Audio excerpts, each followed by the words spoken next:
سرایم خاک کفیم اوی حسین است.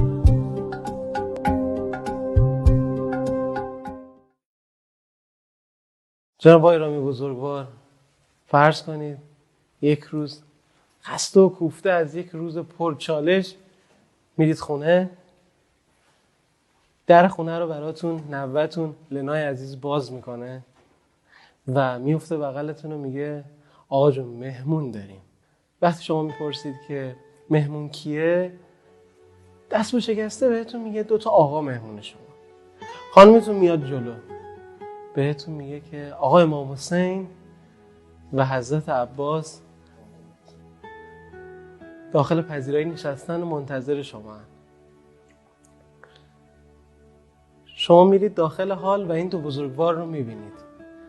با این 2 بزرگوار چطوری سلام علیک میکنید؟ چی کار میکنید؟ نمیگم سوال سختی مطرح کردید، ولی منتهی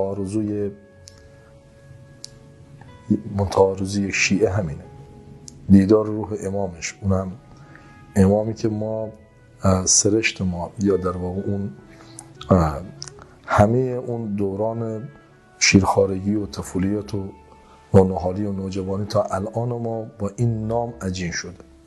عمودی 1470 وقتی اولین بار چشمت به گنبد نورانی از دربی عبدالله میخوره، اونجا چه حالتی پیدا میشه؟ یک از خود بی خودی، یعنی که شما هیچ چیزی دست خودتون نیست، کنه که به همه چی رسیدید. این که حضرت سید الشهدا و حضرت قمر بنی هاشم این توفیق به ما بدن در منزل محقر ما که نمیگم جزو محالاته، چون اونها خدای کرمن و آدمی که خدای کرم باشه به ریزم یه چیزایی نگاه میکنه. خواسته ما اینه که حداقل ما رو جزو محبین خودش محسوب کنه. همین بزرگترین لطفیه که من جرئت ندارم بگم اسم ما رو جزو شیعیان خودش بنویسه، این خیلی دیگه ادعای بزرگیه، ولی همین من معتقدم محب امام حسین عاقبت به خیر بشه، هم در دنیا هم در آخرت. این شاید بهترین خواسته ما باشه. دوست دارید آقا امام حسین بهتون چی بگه؟ و معتقدم شاید اگه مثلا در سن 19 سالگی 20 سالگی ما بود، خواسته های ما جور دیگر بود، ولی الان به عقبه ما نگاه میکنیم میبینیم که اون چیزی که باقی مونده برامون چی خواهد شد. مثلا من از حضرت سید الشهدا در واقع خواسته خودم شاید این باشه بگیم که آقا یک کاری بکن ما هم مثل اصحاب شما بشیم. کسی که امام حسین رو داره چی داره؟ کسی که امام حسین رو نداره چی نداره؟ راه سعادت بشر حضرت ابی عبدالله است. گاندی وقتی میخواست کشور خودش مردم خودش رو نجات بده به حسین علیه السلام متوسل شد. روز عاشورا میشه و با علم امروزتون میدونید که روز عاشورا قراره چه اتفاقاتی بیفته. از بچگی صحنه‌های بسیاری از روز عاشورا برای ما تعریف کردن. خواب‌های بسیاری رو از روز عاشورا دیدیم.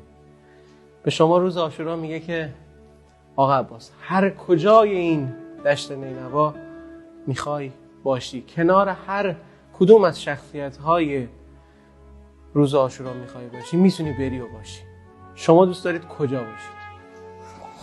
به نظر من این سوال خیلی راحته، چون ندانستن این که در آینده چی پیش بیاد تصمیم رو برای انسان سخت میکنه. دانستن این که بعد 1300 اندی سال از سال 61 هجری قمری به اینجا نام امام حسین بلند پروازه است و همه اونهایی که قرار بود بمونن و روزهایی رو زندگی بکنن بعد حالا به مرگ طبیعی از دنیا برن، ولی خداوند به اونها عنایت کرد و جزو 72 تن حضرت سید الشهدا شدن، چه خاندانش چه اصحابش. مثلا امروز که ما این رو میدونیم تصمیم گیری راحت تره. اگر آقای امام حسین همسایتون بود چیکار میکرد؟ 2 پلاک باهاتون فاصله دارید. هنوز هم همسایه ماست. اصلا حضرت عبدالحسین نه همسایه ماست، در زندگی ماست، با ماست. من عرض کردم بین عرایزم تو گذاشته بدون سید الشهدا زندگی یعنی معنا نداره. خوش به حال بعضیا اول صبح بلند میشن با اهل عیال یه روزه 5 دقیقه‌ای تو خونشون میخونن. من خیلی رو میشناسم اینهایی که اینجوری زندگی میکنن میگن ما تو زندگی هیچ مشکلی ما نداریم. آقای امام حسین و حضرت ابوالفضل مهمان شما بودن، در منزل شما با شما صحبت کردن، شما هم با این دو بزرگوار درد دل کردید و الان بلند شدن و دارن میرن و با شما میخوان خداحافظی کنن. جلوی در هستن و شما دارید این دو بزرگوار رو بدرقه میکنید. با این دو بزرگوار چطوری خداحافظی میکنید؟ جان رو باید بدیم دیگه. با گنبد امام حسین تا خداحافظی کردی؟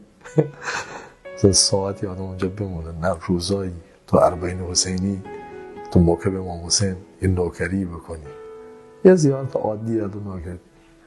بدترین آبان سید الشهدا که سر جای خود محفوظ، حالا از علی بن موسی رضا رو شما ببینید، اون سخت‌ترین لحظه اون خداحافظیه.